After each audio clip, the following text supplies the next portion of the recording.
Today's video is going to be all about if and then statements in Julia. So how do we handle control flow and the sort of different binary operations that we can do in Julia? Let's start out with defining some conditions to put on our if statement. So let's say condition 1 was true.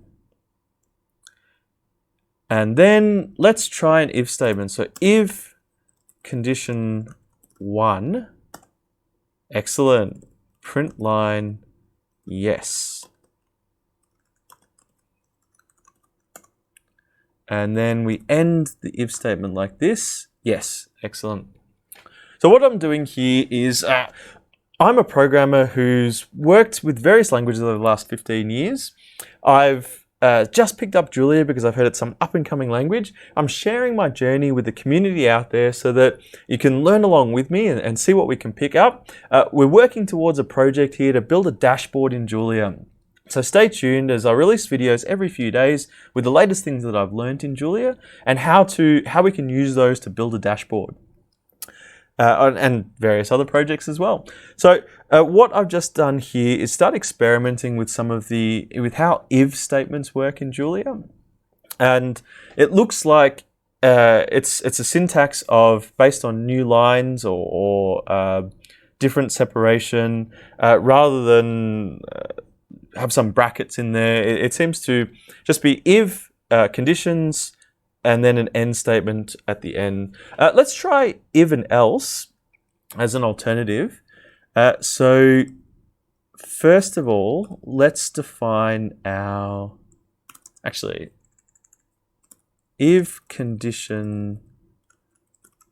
not condition 1. I wonder how we do not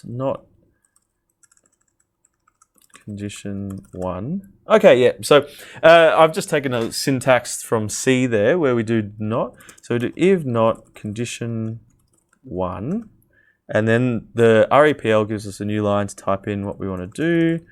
Print line yes. Actually, let's change that to something else. Let's say yes like that so that it's different.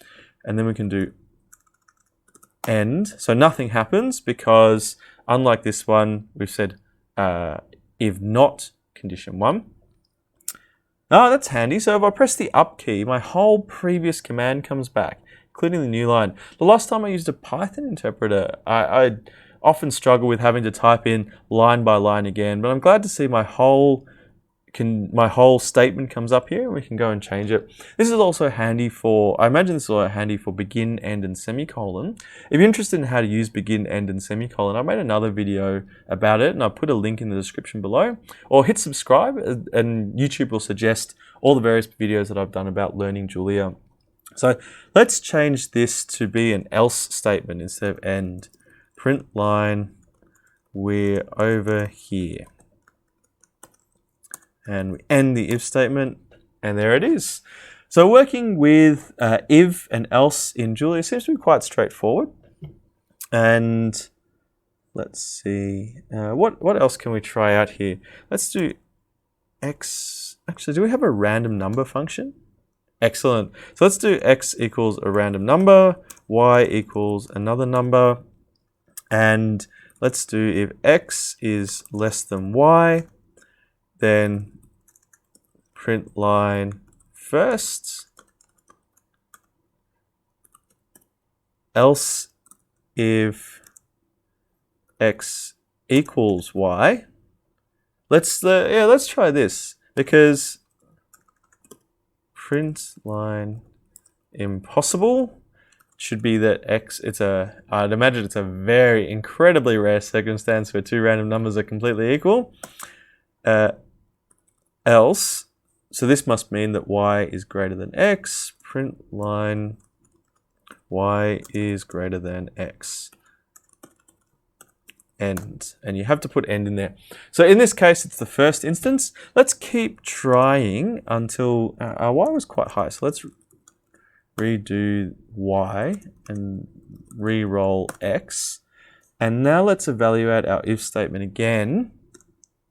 Oh, first, so x is still less than y. Okay, let's keep reassigning x until it's higher.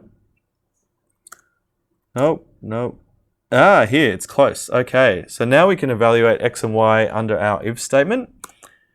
And y is bigger than x. So you can see from the command line, y is quite clearly bigger than x. And that's how the if statement works.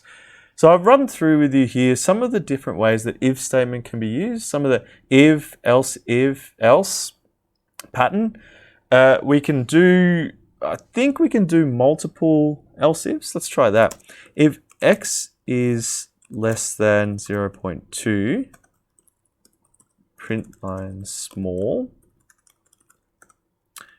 else if x is less than 0.5,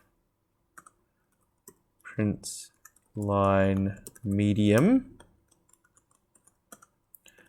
else if x is less than 0.9,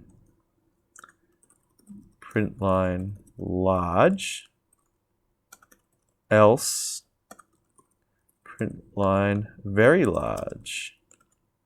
Okay, and end. So what happens? Ah, okay. So x is large. So what's x? That's interesting. So what's happened is it's jumped straight to here because x is less than 0.9 but greater than 0.5. What happens if we change x a bit? This should be very large. So let's try that. Yep, x is very large. Let's see if we can roll a smaller number. X should be small now. Yep. So it picks the first statement in all of this line. It's kind of like a cascading statement. The first condition that's true in an if, else if pattern, Julia will evaluate that one. So you can see if x is less than 0.2 is what happened here. So we printed the line small. It didn't, even though x is less than 0.5, this is an else if, which means that we didn't print medium. That's a confusing way I've come up with a label for that, but that's okay. If you have any questions about this, please leave a comment below. I'll try to get back to you on each comment. Otherwise, if we get enough of them, I can make one video with a demonstration of how to go through that comment. So please let me know what sort of thing you're interested in, and I'll endeavor to make a video on it. Otherwise, I'll see you in the next one.